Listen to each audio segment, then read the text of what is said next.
Marco Aurelio fue un emperador romano de grandes batallas y conquistas, pero también fue conocido por su alto nivel de reflexión interna y la búsqueda del ser interior y la felicidad. Podemos leerlo particularmente en su libro Meditaciones, escrito allá por los años 160-161 después de Cristo. En su libro Meditaciones, Marco Aurelio habla sobre el camino a la sabiduría para vivir una vida feliz. ¿Y quién de nosotros no buscamos la felicidad? En este libro nos comparte su pensamiento sobre el egoísmo, tema de este video.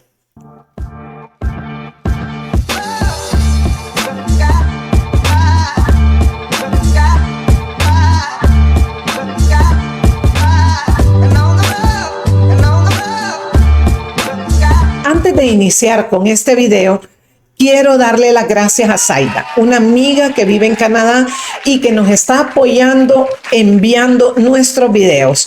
Ya aparece Canadá en la lista de los países que nos están viendo. Así que muchísimas gracias. Por otro lado, quiero decir que este video lo hemos hecho a petición de uno de nuestros seguidores. Esperamos que le sea de mucha utilidad para él y para muchas otras personas. Como siempre, les invitamos a reenviar este y otros videos que les puedan ser de apoyo a las personas que ustedes conocen. Y si aún no te has suscrito, suscríbete. Este es el momento. Suscríbete y toca la campanita. Bienvenidos.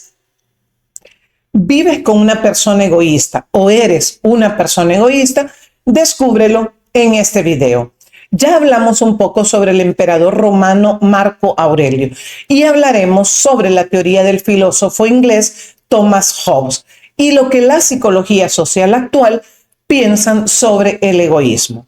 Marco Aurelio en su libro nos dice: no te preocupes por aquello que no puedes controlar. Los pensamientos construyen la realidad, la felicidad, tu moral de vida, y eso es tu responsabilidad. Me encanta esa frase y la comparto plenamente porque tiene tres premisas excelentes de vida. Primero, no te preocupes por aquello que no puedes controlar. Segundo, tus pensamientos construyen tu realidad, tu felicidad y tu moral de vida. Y lo más importante, el tercero, eso es tu responsabilidad. Como les he dicho muchas veces, lo que no está en nuestras manos resolver, no lo podemos cambiar, pero sí podemos aceptarlo. Dejárselo a nuestro ser superior, a Dios Todopoderoso, y tomar la responsabilidad de lo que sí podemos cambiar, cambiando de actitud, cambiando de hábitos y mejorando nuestra vida personal. Marco Aurelio también decía en su libro que debemos de ser egoístas para trabajar en nosotros, en tu formación, en tu crecimiento, porque solo de esa manera podrás después ayudarle a otros. A esa forma de egoísmo él le llamaba egoísmo constructivista. Eso implica dominar nuestros deseos, nuestras pasiones, nuestras acciones para formar un verdadero desarrollo personal basado en la autoevaluación constante y la disciplina para lograr ese desarrollo personal que anhelamos. Si resumimos los elementos de los que habla Marco Aurelio para tener un egoísmo controlado, entonces podemos decir que estamos hablando del autocuido personal. Y yo lo resumo en 5 puntos. Primero, invierte en tu formación antes de ayudarle a los demás. Segundo, trabaja en el dominio propio, en dominar nuestros deseos, nuestras pasiones y por consiguiente nuestras acciones. Tercero, forma un verdadero desarrollo personal. Cuarto, autoevaluémonos constantemente. Y quinto, tengamos disciplina y constancia en lo que queremos cambiar hasta lograrlo. Si lo relacionamos hoy en nuestro tiempo, estamos hablando de la inteligencia emocional, del autorreconocimiento, del autocontrol, de la empatía y de las relaciones interpersonales.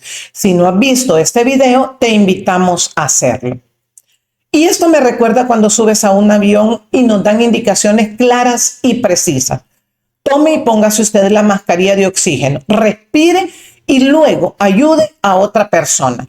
Y es lógico, pues si lo haces, puedes ayudarle a otros, pero si no lo haces, corres el riesgo de desmayarte y hasta de morir antes de poder ayudarle a alguien. Thomas Hobbes, filósofo inglés que vivió y escribió sus libros sobre el ser humano y la teoría del egoísmo allá por los años 1600 después de Cristo, nos dice que el ser humano busca vivir en sociedad por puro egoísmo. Y él nos dice además que el ser humano es egoísta por naturaleza, que para el hombre es necesario tener un estado que lo sostenga, una nacionalidad, una casa, un techo, círculo de amigos, trabajo, que necesita de las personas, aunque no lo reconozca, que necesita de la ayuda de otros, aunque no lo agradezca, que necesita que le atiendan. Y si no lo hacen voluntariamente, puede llegar hasta chantajear a la persona en la forma que sea. Puede llegar a manipular a una persona y obligarla a que supla sus necesidades. Necesita tenerte cerca para su disposición cuando lo quiera, pero no te lo hace saber diciéndote te necesito. Ya sean empleados, familia, esposos, novios, en todos los ámbitos de nuestra vida, un egoísta puede mostrarse de esta forma. En ninguno de los casos anteriores hemos hablado de que está pensando en la felicidad del otro. Única y exclusivamente está pensando en su bienestar. Y que si le interesa tener una de las cosas que mencionamos anteriormente, la persona egoísta estará dispuesto a conservarlo y hacer lo que sea para tenerlo a su disposición. Y cuando decimos lo que sea, pueden hacer acciones negativas o positivas. ¿Por qué? Dice él que porque nuestro ser por naturaleza es egoísta y esa parte primitiva del ser humano no está dispuesta a perder lo que ya tiene y por el contrario va a luchar por conservar lo que tiene en ese momento. Fíjate cómo podemos actuar a veces. Lo que te voy a compartir parece una novela, pero en realidad no lo es. Es pura vida real. Una persona encontró a su madre cuando era ya muy mayor. La madre tenía para ese momento una enfermedad terminal. La persona, el señor, hace todo para salvarle la vida a su mamá. Médicos, exámenes, y se enfrasca a pesar que los médicos le dicen que no hay nada que hacer. Cuando yo le pregunto por qué quiere alargarle la vida, su respuesta es la siguiente: porque no quiero perderla ahora que la encontré. ¿Será egoísmo? Pues muy dentro de su yo interior, sí es egoísmo. Nunca me expresó nada diferente, nunca me dijo porque quiero verla saludable, sino que expresó la necesidad de tener a su madre y del vacío que había tenido por muchos años.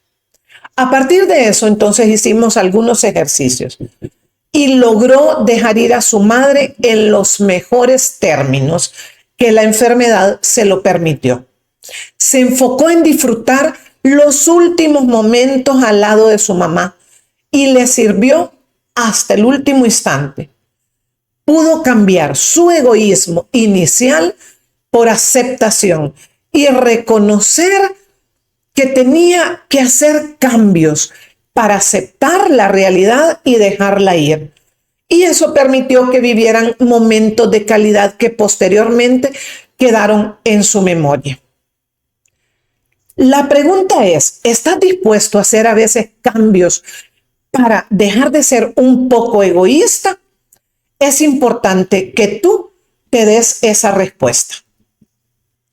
Y esto nos lleva a preguntarnos, ¿tendrá Hobbes la razón?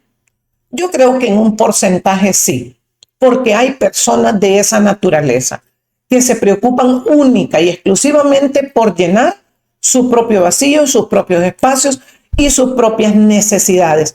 Pero creo que el ser humano por naturaleza también es bueno. La Sociedad Americana de Psicología define al egoísmo como la tendencia a actuar excesivamente, fíjate bien, excesivamente o únicamente de manera que beneficie a uno mismo. Incluso, dice, si otros estuvieran en desventaja. Estos rasgos de egoísmo en las personas tienen influencia desde la infancia, lo que yo llamo historia de vida personal. ¿Te dieron todo lo que pedías de pequeño? ¿Siempre fuiste la persona más importante para los demás? ¿No te inculcaron el servicio a nadie? ¿No viste practicar la empatía? Entonces, es muy posible que tus rasgos de formación estén orientados a un egoísmo en un grado muy alto. ¿Por qué? Porque se trata de las personas. Y cuando tu derecho, cuando tus emociones, tus necesidades son primero al hecho de llenar las necesidades de otras personas, entonces estás priorizándote al 100. Y por supuesto, siempre y cuando esas entregas y esa dación no dañen tu integridad personal.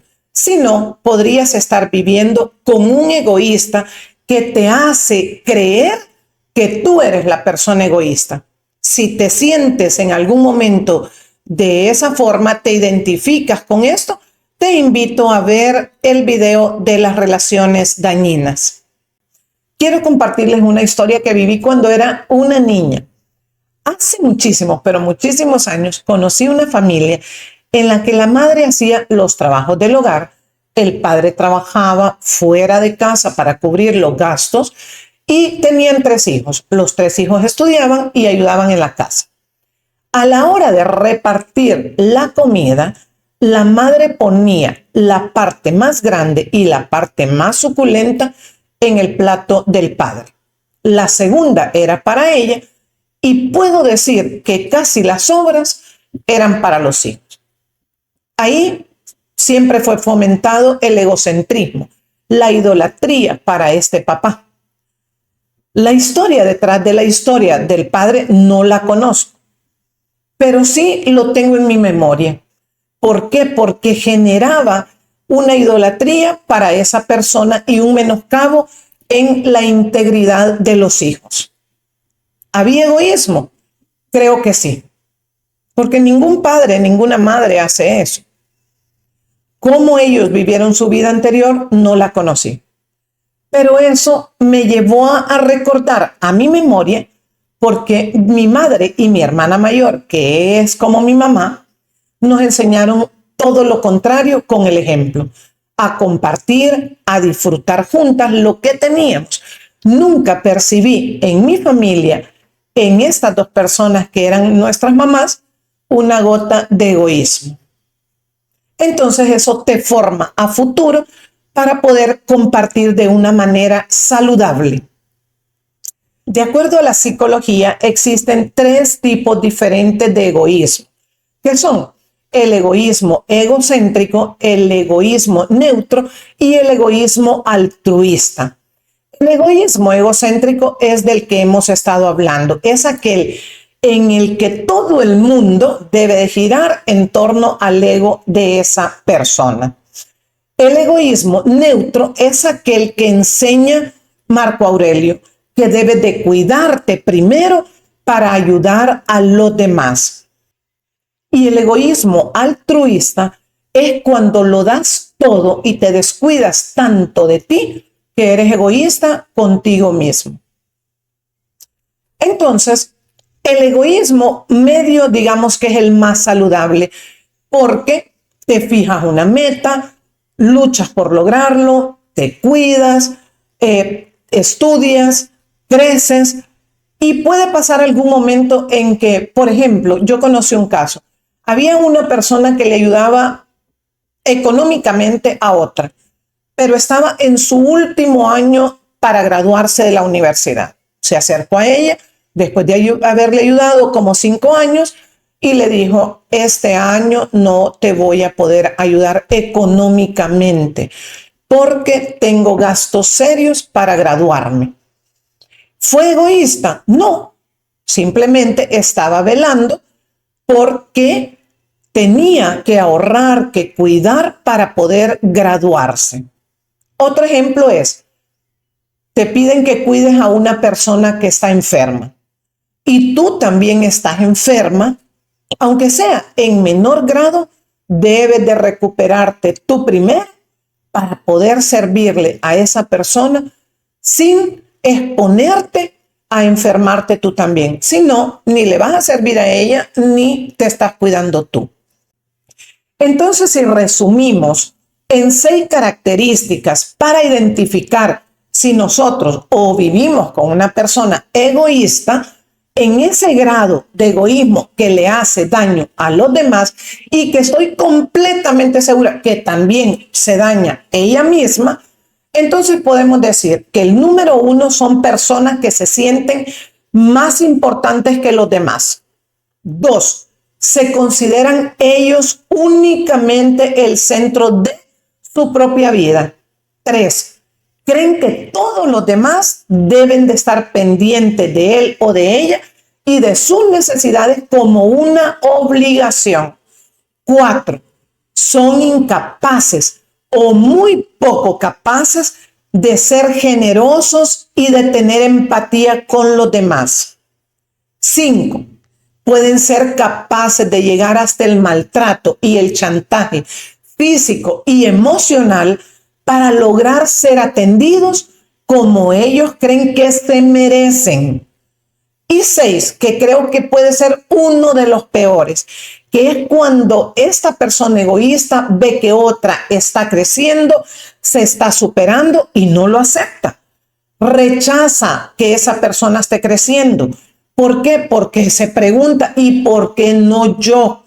¿Por qué él y no yo? Y decide bloquear el crecimiento de esa persona a como dé lugar.